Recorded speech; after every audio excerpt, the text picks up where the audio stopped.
औज़ुबिल्लाहिमिनश्शैतानिर्रजीम बिस्मिल्लाहिर्रहमानिर्रहीम। इक़रा बिस्मि रब्बिकल्लज़ी खलक़ व rabbi ज़िदनी इल्मा।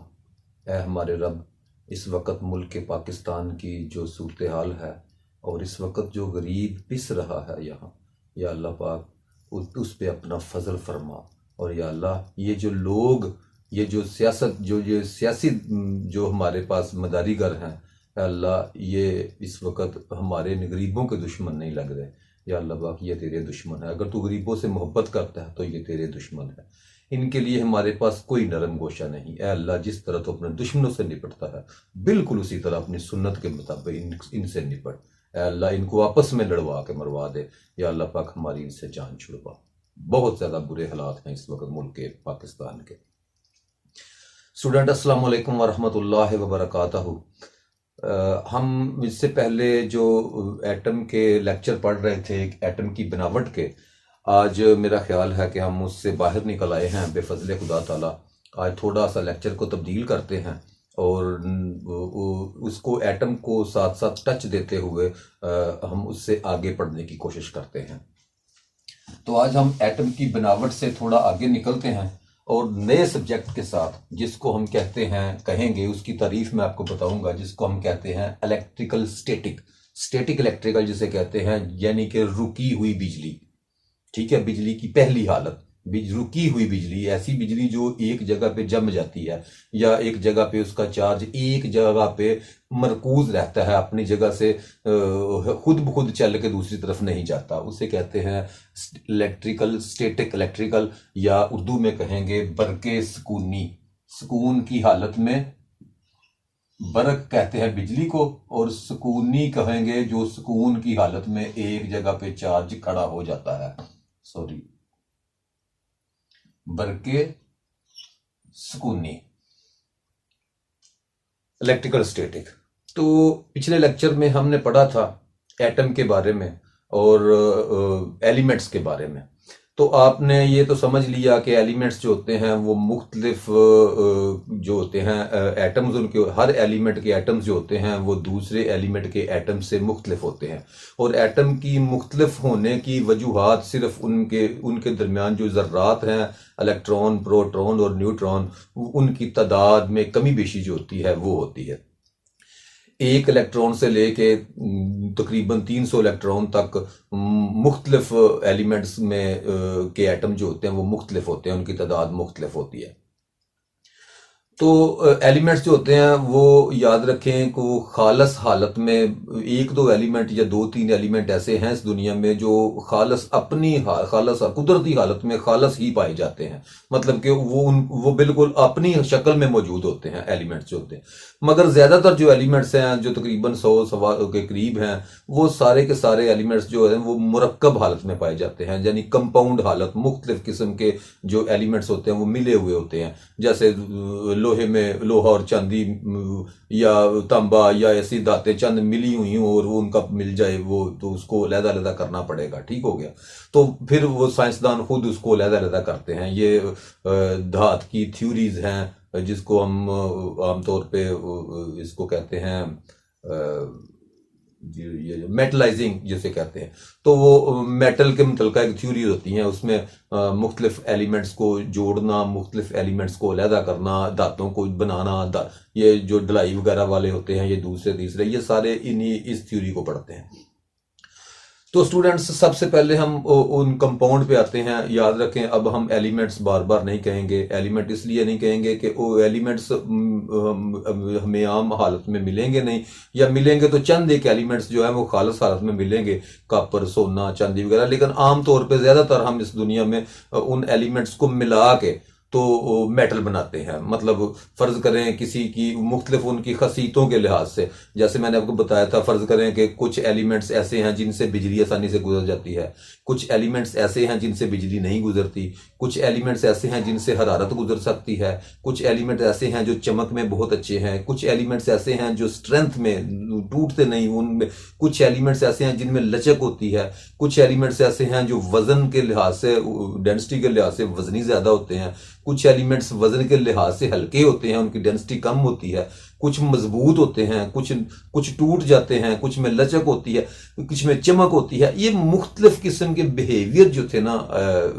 Elements में, तो अब इंसान ने अपनी ज़रूरत के मुताबिक अगर उसने बिजली गुजारनी है तो उसने एक कॉपर ले लिया, बहुत अच्छी उसमें से करंट गुजरती थी। फिर उसको महसूस हुआ कि यार ये कॉपर जो है ये इसको खालस रखेंगे तो ये महंगा भी पड़ेगा वगैरह वगैरह, या इस पर कोई जंग वगैरह आ जाता है, या इसको खालस हालत में हम नहीं रख सकते, तो उसमें उसने थोड़ी सी समझ लें कि और मेटल मिला दिया, फर्ज करें उसमें थोड़ा सा एल्युमिनियम मिला दिया तो उसकी शक्ल और बन गई। उसको स्ट्रेंथ के लिए यूज करना था तो थोड़ा सा लोहा डाल लिया, तो ऐसे मुख्तलिफ आयरन डाल दिया, मुख्तलिफ ये मैग्नीशियम डाल दिया, कैल्शियम डाल दिया, जो भी मुख्तलिफ चीजें जो मिला के ना तो फिर वो जो होते हैं ना मेटल्स वो तैयार किए जाते हैं, जिनको मुरक्कब कंपाउंड्स हम कहते हैं। वो एक एलिमेंट नहीं होता, मुख्तलिफ एलिमेंट मिल के तो वो बने होते हैं।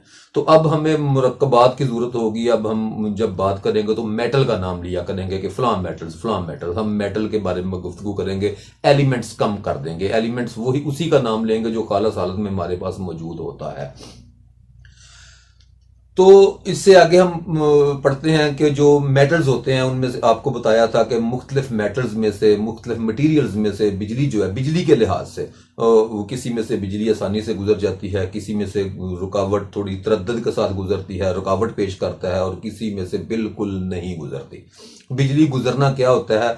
बिजली गुजरना वही होता है कि जो इलेक्ट्रॉन होते हैं वो एक तरफ से दूसरी समत में जाते हैं, एक तरफ से डिस्चार्ज होने के लिए या चार्ज होने के लिए, दोनों सूरतों में। जब इलेक्ट्रॉन को वो उसको हवा में तो ट्रेवल करवाएंगे तो वो तो एक रोशनी की शक्ल देंगे, और उसमें समझ लेंगे एक किस्म का साथ वो आवाज भी आएगी स्पार्क की, तो वो गुजर के जाएंगे, तो वो तो बड़ी स्पीड से, वो तो हमें नहीं पता चलेगा। तो आम तौर पे हम उनको गुजारने के लिए प्रेशर भी ज्यादा दरकार होगा, तो जिस चीज में से आसानी से गुजरेंगे तो उसके लिए उसे कोई मीडियम देंगे, कोई रास्ता देंगे, इस रास्ते से तुम आसानी के साथ गुजर जाओ। तो आसानी फराहम करने के लिए वो मेटल्स वगैरह साथ लगाएंगे कि इस मेटल से गुजर कर वहां चले जाओ। जैसे हम कॉपर के तार इस्तेमाल कर रहे हैं, एल्युमिनियम के तार इस्तेमाल कर रहे हैं, उनमें से इलेक्ट्रॉन आसानी से गुजर जाते हैं, फ्री इलेक्ट्रॉन ज्यादा होते हैं उनमें। तो उससे आगे हम पढ़ते हैं कि बरक़े सुकूनी। तो बरक़े सुकूनी दरअसल आप समझ रहे हैं कि कुछ, मैंने आपको बताया कि कुछ मटेरियल्स में से बिजली आसानी से गुजर जाती है, कुछ में से नहीं गुजरती।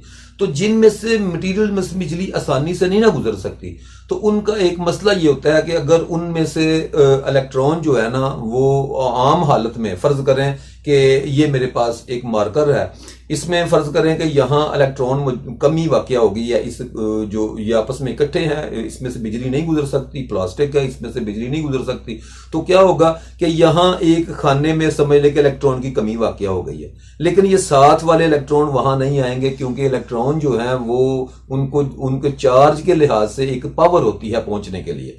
अगर वो जो है उसका फासला ज्यादा है और चार्ज कम है उसके पास, तो वो वहां उसे डिस्चार्ज करने के लिए नहीं आएंगे, बल्कि जो एलिमेंट न्यूट्रल है वो अपने आप को न्यूट्रल रखने की कोशिश करेगा। जो कोशिश है, जिस हिस्से की भी कोशिश है, जिस हिस्से में जो एटम्स हैं वो न्यूट्रल हैं, तो वो उसे अपने न्यूट्रल रखने की कोशिश करेंगे। तो जहां कमी वाकया हो जाएगी वो दूसरे से मांगेगा इलेक्ट्रॉन, लेकिन ये न्यूट्रल है, ये तो नहीं देगा, ये कहेगा मैं खुद न्यूट्रल हूं, मैं तुम्हें क्यों दूं, ठीक है। तो वो कहेगा जहां से अजाफी मिलते हैं वहां से ले लो। तो अजाफी फर्ज करें यहां नहीं है तो ये कहीं से भी नहीं आएंगे, तो क्या होगा, इतनी सी जगह पे ना वो इलेक्ट्रॉन जो चार्ज है ना वो समझ लेके इलेक्ट्रॉन ज्यादा हो गया या कम हो गया, वो चार्ज उसी जगह पे खड़ा रहेगा जब तक उसको किसी दूसरे मटेरियल से या किसी दूसरे जिसमें इलेक्ट्रॉन ज्यादा हो या कम, उसके करीब उनके इतने करीब ना लाया जाए कि वो इलेक्ट्रॉन वापसी अपनी जगह पे आ ना जाए। बिल्कुल इसी वजह से ये जो आसमान पे बिजली गरजती है, इसकी वजह भी ये होती है कि बादल जो होते हैं ना, बादल वो आपस में रगड़ खाते हैं। याद रखिए, रगड़ने से भी इलेक्ट्रॉन, ऐसे मैं रगड़ूं ना, मुख्तलिफ मटीरियल को रगड़ूं आपस में, तो एक मटीरियल के इलेक्ट्रॉन दूसरे मटीरियल में चले जाते हैं। ये भी होता है। बाज़ औक़ात ऐसे मटीरियल्स होते हैं जिनमें आसान आसान इलेक्ट्रॉन तो नहीं होते, मतलब फ्री इलेक्ट्रॉन तो नहीं होते, लेकिन इतने ज़्यादा इलेक्ट्रॉन होते हैं या इतने उनकी कशिश इतनी कम होती है कि जब हम ऐसे उनको रगड़ते हैं तो रगड़ की कुव्वत की वजह से वो इलेक्ट्रॉन, एक इलेक्ट्रॉन दूसरे मटीरियल को दे देता है, तो उन दोनों में चार्ज पैदा हो जाता है। तो वो चार्ज जब डिस्चार्ज करना हो तो फिर जिधर भी उसको जमीन के पास रखेंगे, जमीन दोनों मटेरियल्स के लिए काम करती है, वो चार्ज दे भी देती है और चार्ज ले भी लेती है। ये जमीन में कमाल है अल्लाह ताला ने रखा। यहां समझ लें कि इलेक्ट्रॉन ज्यादा हो आपके पास, फिर भी आप उसको जमीन से टच करेंगे तो वो उसे दे देगी। अगर इसमें इलेक्ट्रॉन कम होंगे तो जमीन के साथ टच करेंगे, जमीन उसे इलेक्ट्रॉन दे देगी, वसूल भी कर लेती है और दे भी देती है। ये भी एक जमीन की खासियत है। तो अगर ना हो, मेरे पास ज़मीन ना हो, तो मैं या किसी चीज़, तो मैं इसे डिस्चार्ज करने के लिए मुझे अगर इसके में इलेक्ट्रॉन कम है तो ज़्यादा इलेक्ट्रॉन वाली कोई चीज़ ला के इसके करीब करूंगा तो ये डिस्चार्ज होंगे। ठीक हो गया। बादल जब आपस में रगड़ते हैं, हवा के साथ रगड़ खाते हैं, तो उनमें इलेक्ट्रिक चार्ज पैदा हो जाता है। वो चार्ज बहुत ज्यादा हो जाता है, बहुत ज्यादा। मतलब याद रखें, जितने इलेक्ट्रॉन की कमी वाक़ होगी उतना चार्ज ज्यादा। एक इलेक्ट्रॉन पे जितना चार्ज होता है, तो अगर फर्ज करें आप बहुत ज्यादा इलेक्ट्रॉन, मतलब उनकी मेरे पास गिनती नहीं है कि मैं आपको बता सकूं कितने इलेक्ट्रॉन, मतलब बहुत ज्यादा, आप ज्यादा बस समझ लें आप, बहुत ज्यादा। ठीक है। तो बहुत ज्यादा इलेक्ट्रॉन जब उधर जाएंगे तो एक इलेक्ट्रॉन का जितना चार्ज होगा, 1 करोड़ इलेक्ट्रॉन का चार्ज करोड़ गुना ज्यादा हो जाएगा, उससे 1 करोड़ और जाएगा और ज्यादा। जितना चार्ज बढ़ता जाएगा, वो जो मजमूआ है वो वापस आने के लिए उतने प्रेशर को, मतलब कि उसका आपस में प्रेशर भी बढ़ता जाएगा और वो प्रेशर वापस आने के लिए उतना जोर भी लगाएगा। ठीक है। तो जोर जितना उन इलेक्ट्रॉन में जोर होगा उधर जाने के लिए, डिस्चार्ज होने के लिए, उसके दरमियान वैसा मीडियम रखा जाएगा। या फर्ज करें इसमें ये जो दो मेरे पास मार्कर हैं, इसमें पॉजिटिव चार्ज है, इसमें नेगेटिव चार्ज, मतलब इसमें इलेक्ट्रॉन की कमी है, इसमें इलेक्ट्रॉन की ज्यादती है। तो अब मैं दोनों को आहिस्ता आहिस्ता आहिस्ता आहिस्ता करीब करता जाऊंगा। जितना कम चार्ज होगा ये उतना बिल्कुल साथ मिलाने से डिस्चार्ज होंगे। अगर इसमें बहुत ज्यादा चार्ज होगा तो एक खास मिकदार जहां से वो इलेक्ट्रॉन जो है वो छलांग लगा के इधर आ सकें। ठीक हो गया। वो दरमियानी मीडियम ऐसा हो, या इनके दरमियान मैं कोई कॉपर रख देता हूं, या तो कॉपर के साथ मिलाऊंगा तो कॉपर से गुजर जाएंगे। अगर मैं इनके दरमियान में प्लास्टिक रखूंगा तो प्लास्टिक जो है वो अच्छा, चूंकि कंडक्टर नहीं है, लिहाजा उसमें से इलेक्ट्रॉन कम जाएंगे। वैसे ही अगर मैं कोई और चीज, जैसे जैसे मटीरियल्स होंगे उसी लिहाज से, अगर दरमियान में हवा मौजूद रहेगी, हवा भी चूंकि वही है जिसको हम कहते थे मैटर, जो मादा था, वो भी उसमें से हवा में भी बिजली गुजर सकती है। तो जब हम इसको करीब करेंगे तो हवा अगर बिल्कुल सूखी हुई खुश्क होगी तो बहुत ज्यादा दरमियान में जो है ना उसको इंसुलेशन करेगी, इंसुलेटर बनेगी। तो अगर उसमें नमी वगैरह होगी तो कम इंसुलेटर का काम करेगी। तो एक मखसूस हद के बाद वो इलेक्ट्रॉन इधर चले जाएंगे, डिस्चार्ज हो जाएगा। बिल्कुल इसी तरीके से जब हवा जो बादलों के साथ रगड़ खाती है तो बादल जो होते हैं वो चार्ज पैदा हो जाते हैं, करोड़ों अरबों खरबों वोल्टेज उनमें पैदा हो जाते हैं। तो क्या होता है, वो बादल जब हवा के साथ उड़ते उड़ते उड़ते उड़ते, एक नेगेटिव चार्ज का हमल है, एक पॉजिटिव चार्ज का हमल है, वो उड़ते उड़ते जब आपस में करीब आते हैं ना, एक दूसरे के करीब, तो दरमियान में जो हवा होती है ना, गैप जो होता है उसमें जो होते हैं पानी के मालिक्यूल्स वगैरह, या जिसे बुखारात कह लें, बुखारात पानी के होते हैं, नमी वाली हवा होती है। तो जहां वो इलेक्ट्रॉन जो होते हैं ना, वो उनको एक मखसूस पोजीशन मिलती है ना, तो वो निकल के दूसरी तरफ डिस्चार्ज होते हैं। तो उस वजह से एक लहर पैदा होती है आसमान में बहुत ज्यादा। तो वो चमक हमें नजर आती है उसकी, इलेक्ट्रॉन समझ लेके इलेक्ट्रॉन जा रहे हैं, वो हमें चार्ज डिस्चार्ज होता नजर आ रहा होता है। तो वो उसके बाद थोड़ी देर के बाद आवाज आती है, वो जब टकराते हैं तो समझ लें कि आवाज पैदा होती है। आवाज चूंकि रफ्तार कम है आवाज की, इसलिए चमक पहले आ जाती है, आवाज थोड़ी देर बाद आती है। बिल्कुल इसी तरह ये जो चार्जिंग, ऐसे हम मुख्तलिफ मौसमों में, गर्मी वगैरह में आगे पीछे जब हम कपड़े तब्दील करते हैं तो बाज़ औक़ात हमारे ऊनी या सूती कपड़े हमारे जिस्म के साथ रगड़ते हैं, या आपस में रगड़ते हैं, या हवा इनके साथ रगड़ के गुजरती है, तो इनमें चार्ज पैदा हो जाता है। बाज़ औक़ात आपने देखा होगा कि आप जब कपड़े तब्दील कर रहे होते हैं, अकेले होते हैं, वॉशरूम में दरवाज़ा बंद होता है, कहीं शोर नहीं कोई आ रहा होता, तो आप कपड़े तब्दील करते हैं तो टिक टिक की आवाज़ें आती है। या अगर आप अंधेरे कमरे में कपड़े तब्दील कर रहे हो और कोई बाहर से अब कोई दूसरा बंदा देख रहा हो या कभी आप भी देख रहे हो, तो आप महसूस करते हैं कि वो आपके जिस्म के साथ एक स्पार्क निकलते हैं। वो दरअसल स्टेटिक चार्ज होता है, बरके सुकूनी होती है। वो कपड़े मुख्तलिफ जगह से चार्ज हो गए होते हैं, तो वो जिस्म के साथ डिस्चार्ज होते हैं आपके साथ। ये होती है बरके सुकूनी, इसे कहते हैं स्टेटिक इलेक्ट्रिकल। ठीक है, ये बिजली की एक रुकी हुई किस्म है। आमतौर पे हजारों जगहों पे आपको चार्ज नजर आएगा, और जब तक उसको डिस्चार्ज ना करें वो चार्जिंग पोजीशन पे रहेगा। और चार्ज मालूम करने के लिए छोटा हल्के किस्म के चार्ज को मालूम करने के लिए मीटर्स होते हैं, बड़े चार्ज को मालूम करने के लिए तो वो तो खुद भी अब बता सकता है मैं बड़ा चार्ज हूँ, उसके करीब भी नहीं हम जा सकते। तो बिल्कुल यही बिजली होती है जब वो समझ लें इलेक्ट्रॉन एक तरफ से दूसरी तरफ हरकत करते हैं, और हम उनको जब मीडियम दरमियान में दे देते हैं, कोई इस रास्ते से गुजर जाओ, कोई रास्ता बना देते हैं, तो वो रास्ता हम इसीलिए बनाते हैं कि थोड़ा प्रेशर पे भी इलेक्ट्रॉन जो है, जितना प्रेशर हम दे रहे हैं उस प्रेशर से उसमें से गुजर सकें। तो जो इलेक्ट्रॉन बारहा गुजर रहे होते हैं, फर्ज करें हम जो चार्ज कंटिन्यू पैदा कर रहे होते हैं किसी मशीन के साथ, किसी जनरेटर के साथ, किसी बैटरी के साथ, बैटरी में केमिकल रिएक्शन की वजह से हम एक तरफ के इलेक्ट्रॉन को ऐसे फर्ज करें ये एक बैटरी है, तो इसमें जो केमिकल रिएक्शन हो रहा है वो क्या काम कर रहा है, इस टर्मिनल के इलेक्ट्रॉन को एक मखसूस प्रेशर के साथ इस तरफ धकेल रहा है। अब जब तक वो धकेलता रहेगा, उसने केमिकल रिएक्शन की वजह से इसमें एक पोटेंशियल पैदा कर दिया। तो जब हम इस किनारे से जहां इलेक्ट्रॉन बढ़ गए हैं वहां से एक वायर लगाते हैं, कोई रास्ता मुकर्रर करते हैं वापसी की तरफ, तो जितने इलेक्ट्रॉन, 2 इलेक्ट्रॉन यहां से चल के फर्ज करें यहां आए, 2 इलेक्ट्रॉन की जगह इसे मिल गई, तो इसने 2 इलेक्ट्रॉन फिर ऊपर भेज दिए। जितने इलेक्ट्रॉन यहां से गुजर के यहां आएंगे ये ऊपर इलेक्ट्रॉन उतने भेज देगा, और कितने इलेक्ट्रॉन भेजेगा, जितना इसका प्रेशर है, जो ये बैटरी जो केमिकल रिएक्शन हो रहा है उसकी वजह से जितना प्रेशर बन रहा है, उस प्रेशर के साथ ये इलेक्ट्रॉन को ट्रेवलिंग करवाने का सबब बनता है। और इलेक्ट्रॉन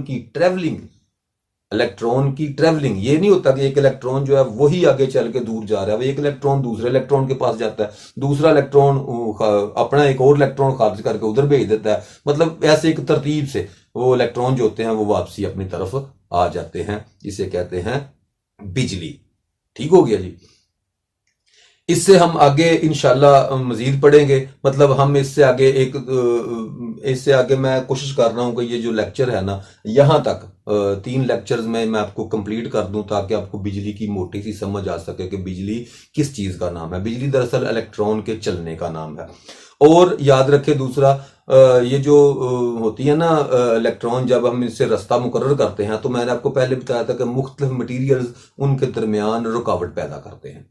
तो मटीरियल इलेक्ट्रिकल की खसूसियत के लिए, बहसीयत इलेक्ट्रिकल मटीरियल में जो खसूसियात होती है वो सिर्फ 2 ही होती हैं। इलेक्ट्रिकल के लिए मटीरियल की सिर्फ 2 खसूसियात होती हैं। कौन कौन सी? एक खसूसियत वो कि ये अपने अंदर से बिजली कितनी गुजारता है, और दूसरी ये उसमें रुकावट कितनी पेश करता है। अब रुकावट बढ़ती जाएगी तो बिजली गुजारने की अहलियत कम होती जाएगी, और अगर बिजली गुजारने की अहलियत बढ़ाते जाएंगे तो इसका मतलब है रुकावट कम हो गई है। ये रुकावट पेश करता है। रुकावट को हम कहते हैं रेजिस्टेंस। रुकावट को रेजिस्टेंस, सीधा सा लफ्ज है, रुकावट के मानी भी, रेजिस्टेंस के मानी भी रुकावट है। जो रेजिस्ट कर रहा है उसको कहते हैं, इसने इलेक्ट्रॉन के दरमियान गुजरने वाली जो करंट, वो जो इलेक्ट्रॉन गुजर रहे होते हैं उनको करंट कहते हैं। उनकी मैच का मैं आपको एक तरीका बहुत वो पढ़ाऊंगा, बल्कि सिखाऊंगा, वो थ्योरी अभी मैंने उस पर बात नहीं की। वो यूनिट आपको सिखाऊंगा कि यूनिट क्या होता है, वो अम्पेयर का यूनिट क्या होता है, वोल्ट का यूनिट क्या होता है, ये भी आपको मैंने पढ़ाने हैं। अभी मैं आपको सिर्फ क्या बता रहा हूं कि यहां जब जो इलेक्ट्रॉन गुजर रहे हैं उनमें ये मटेरियल एक ही 2 किस्म की खासियत पेश करते हैं बहसीयत इलेक्ट्रिकल। क्या? एक, ये बिजली को कितना गुजारने देता है। अगर ये बिजली को आसानी से गुजारने देता है, रुकावट नहीं पेश करता, तो इसका मतलब है रुकावट 0 हो गई है। रुकावट 0 किसी में नहीं होती, कुछ ना कुछ रेजिस्टेंस पेश करता है हर मटेरियल, और ये बिजली को नहीं गुजरने दे रहा, तो इसका मतलब यह है कि इसमें गुजरने वाली अहलियत कम है और रुकावट वाली अहलियत ज्यादा है। ठीक है, ये 2 चीजें हैं आपस में जो बिल्कुल तनासब मकूस से अमल करती हैं। तना उसका उल्ट, एक के दूसरी उल्ट होती है। एक चीज होती है रेजिस्टेंस, रुकावट, मटेरियल की रेजिस्टेंस, ये इसका मतलब होता है मटेरियल इलेक्ट्रॉन में रुकावट पेश करती है। ये इलेक्ट्रॉन को गुजरने में रुकावट पेश करती है, रेजिस्ट पेश करती है। इसको कहते हैं रेजिस्टेंस, रेजिस्टर, सॉरी रेजिस्टेंस नहीं, रेजिस्टर, सॉरी रेजिस्टर। उसको कहते हैं किसी भी मेटल की कौन सी खसूसियत, रेजिस्टेंस वाली खसूसियत। उसको जो रेजिस्टेंस वाली खसूसियत होती है उसको कहते हैं रेजिस्टर। और दूसरी खसूसियत क्या होती है, बिजली को गुजारने की अहलियत, उसको कहते हैं, बिजली गुजारना किस चीज का काम है, कंडक्टर का। जिसमें से बिजली आसानी से गुजर जाती है उसे क्या कहते हैं, कंडक्टर। ये मैंने आपको पहले बताया, पढ़ाया था। तो कंडक्टर बिजली गुजारने की अहलियत को कहते हैं कंडक्टर। तो कंडक्टर का क्या हुआ, कंडक्टेंस या कंडक्टेंसी। कंडक्टर जो जिसकी वजह से उसे कंडक्टर कहा जा रहा है तो उसको क्या कहेंगे, कंडक्टेंस। रेजिस्टर और कंडक्टर, ये दो चीजें आ गई, रेजिस्टर और कंडक्टर। ठीक है, बिजली गुजारने वाला, बिजली गुजारने वाला जो चीज है वो है कंडक्टर, और बिजली में जो रुकावट पैदा करने वाली चीज है वो है रेजिस्टर। तो रेजिस्टर की वैल्यूज जो होती हैं उसको हम कहेंगे, इस रेजिस्टर की इतनी रेजिस्टेंस वैल्यू है, रेजिस्टेंस वैल्यू को हम रेजिस्टेंस कहेंगे। रेजिस्टर को रेजिस्टर और रेजिस्टर की वैल्यू को रेजिस्टेंस।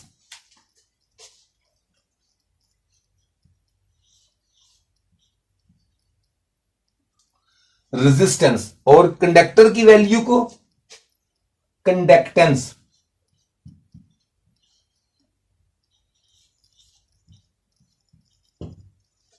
रेजिस्टेंस, कंडक्टेंस, इन दोनों के फार्मूले हैं, वो नेक्स्ट क्लास में आएंगे। इन दोनों का जो यूनिट है वो नेक्स्ट क्लास में आएगा कि रेजिस्टेंस का एक यूनिट है। हम ये यूनिट क्यों बनाए जाते हैं, हम आपको बताया था कि हम किसी चीज का सवाल कर लें, ये बिजली कितनी गुजार रही है, कितनी रुकावट, तो रुकावट की एक वैल्यू होनी चाहिए।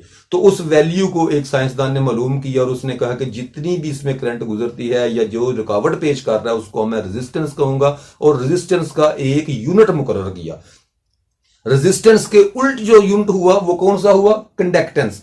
कि अगर रेजिस्टेंस बढ़ गई तो कंडक्टेंस कम हो गई, अगर कंडक्टेंस बढ़ गई तो रेजिस्टेंस कम हो गई। यानी कि रेजिस्टेंस और कंडक्टेंस दोनों एक दूसरे का उलट होते हैं। ठीक हो गया, ये इसको आपने याद रखना है। इंशाल्लाह इन अगले लेक्चर में, अब मैं लेक्चर छोटे छोटे अब मैं कोशिश कर रहा हूँ। मुझे किसी दोस्त ने कहा कि यार लेक्चर थोड़े लंबे होते हैं, तो मैं लेक्चर को छोटा करने की कोशिश कर रहा हूँ। वैसे छोटे लेक्चर में सही मजा नहीं आता पढ़ाने का, लेकिन कोशिश कर रहा हूँ मैं आपको ये पढ़ाऊँ। आप मुझे ना ऐसा करें बराए मेहरबानी, जो होते हैं ना ये जो वीडियो के नीचे जो कमेंट्स होते हैं यार, ये इसीलिए होते हैं कि आप, अगर आपको किसी बात की समझ नहीं लगती या अगर आप समझ रहे हैं कि सर को ऐसे नहीं पढ़ाना चाहिए, तो जो तरीका आपको मुनासिब लगे या जैसी वीडियोस आप चाहते हैं या जिस तरह से आपको किसी चीज की समझ नहीं लगती, तो आप मुझे कह सकते हैं कि सर आहिस्ता पढ़ाएं या कोई मसला नहीं, लंबे लेक्चर हो जाए, मैं कोई परवाह नहीं, या कोई मुझे पढ़ाने में कोई दिक्कत नहीं है। ये स्पीड इसीलिए तेजी की है कि तकरीबन एक दो बंदे ने बाहर वो उन्होंने ये नहीं किया, लेकिन मुझे मैसेज नहीं किया, लेकिन मिल के मुझे कहा कि सर वो ना टाइम थोड़ा होता है वगैरह। अब मैं क्या करूं यार, सीखना आपने है, तो मैं तो पढ़ा रहा हूं, आप बराए मेहरबानी यार इसे पढ़ लें। ये वक्त रोज रोज नहीं आना। हमें पूछें यार, हमने बहुत मुश्किल से, तब कोई बताने वाला नहीं होता था हमें पूछें यार, खुदा के लिए इसे पढ़ लें, अपने बच्चों को पढ़ा लें, शायद ये वक्त दोबारा ना आए। खुदा के लिए पढ़ लें इसे। अस्सलाम वालेकुम वरहमतुल्लाहि वबरकातुहू।